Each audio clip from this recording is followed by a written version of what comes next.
ब्रह्मधाम से जुड़ने के लिए ब्रह्मधाम तीर्थासोत्रा के यूट्यूब चैनल को सब्सक्राइब करें। सब्सक्राइब करने के बाद बेल आइकन पर क्लिक करके नोटिफिकेशन ऑन कर लें। धन्यवाद। देखो, एक पिता के पास में दो संपत्ति होती है। एक भौतिक संपत्ति, धन रुपया, मकान, जमीन, गाड़ी, घोड़ा, ये एक संपत्ति है पिता के पास में। तो बेटा अगर पिता नहीं भी देंगे तो वह कचहरी में जाकर के, कोर्ट में जाकर के दावा करके ले लेगा, जो जितना उसका हिस्से की जो संपत्ति ले लेगा, और पिता को भी मजबूरी में देना ही पड़ेगा।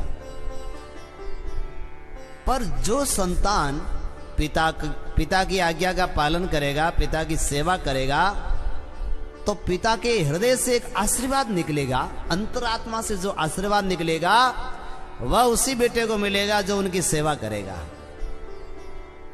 तो ईश्वर आपके कर्मों के फल को तो देंगे, पर जो ईश्वर को याद करता है, जो ईश्वर को स्मरण करता है, वह कृपा ईश्वर की उसके ऊपर होती है, और एक बार कृपा से उनके समस्त प्रकार के कर्म नष्ट हो जाते हैं अगर ईश्वर कृपा करता है। और ईश्वर ने कृपा करके ही तो हम लोग अपने कर्मों के द्वारा मनुष्य जीवन थोड़ी पाया है। ईश्वर ने कृपा करके ही मनुष्य तन दिया है। और किसने दिया? कि इस जीवात्मा ने कॉल किया था गर्भ में, बोले भगवान एक बार तू जन्म दे दे तो अब की बार मैं खूब केड़ा भगवान है, क्या देखिए भगवान है। तो भाई ये परमात्मा के चरणों में परम प्रेम इस जीवात्मा का हो जाए, यही जीवन का परम लक्ष्य है। आप बड़े बड़े यज्ञ करें, पूजा पाठ करें, और ईश्वर के चरणों में अगर प्रेम नहीं हुआ तो वे सब काम व्यर्थ हैं।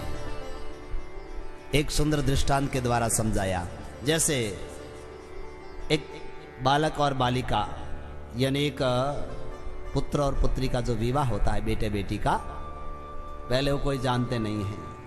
समाज ने जान पहचान करके, पिता ने परिचय करके विवाह किया, और इतने रुपए खर्च किए, इतने रुपए, लाखों रुपए, करोड़ों रुपए खर्च किए। कई दिन तक उत्सव चलता रहा, पर विवाह होने के बाद में वे दोनों ही विवाह करके जब अपने ससुराल में गई तो कुछ समय के बाद में उस जो लड़का था और उस लड़की थी उसके साथ में खटपट हो गई, बनी नहीं। फिर वह लड़की घर में आकर के बैठ गई। तो इतना सारा खर्च किया धन, पर उस पति और पत्नी में प्रेम नहीं हुआ तो सब व्यर्थ गया, कुछ काम का नहीं। और पिता को उल्टा दुख हुआ उससे। पर कोई व्यक्ति अच्छे संस्कारवान बेटे बेटी का विवाह करते हैं और ज्यादा खर्च नहीं करते हैं, एक झोंपड़ी में निवास करते हैं, और उसका जीवन जो दाम्पत्य जीवन है सहनशीलता के साथ में ऐसा प्रेम से बीतता है, तो कम पैसा खर्च किया पर उनका जीवन आनंद देने वाला हो जाता है संस्कारों के कारण। तो मूल में क्या है? पैसा खर्च करो या नहीं करो, मूल में क्या है? बोले उस पति और पत्नी में प्रेम होना चाहिए।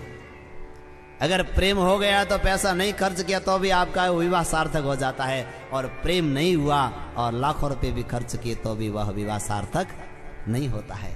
इसी तरह से यह जीवन में बहुत सारे पूजा पाठ, तीर्थ यात्राएं, भगवान की सब करो, पर अगर इन सब करने के बाद में ईश्वर के चरणों में प्रेम नहीं हुआ, वो तो सब बेकार जाएगा, यज्ञ पूजा पाठ किया हुआ। और अगर कोई बड़ा पूजा पाठ नहीं करता है, व्यक्ति सीधा साधा ईश्वर की भक्ति करता है, ईश्वर का गुणगान करता है, और उसका प्रेम प्रभु के चरणों में हो जाता है, तो वह सबसे श्रेष्ठ जीवन है। बस जीवन का परम लक्ष्य यही है कि मनुष्य का परम प्रेम परमात्मा के चरणों में हो जावे।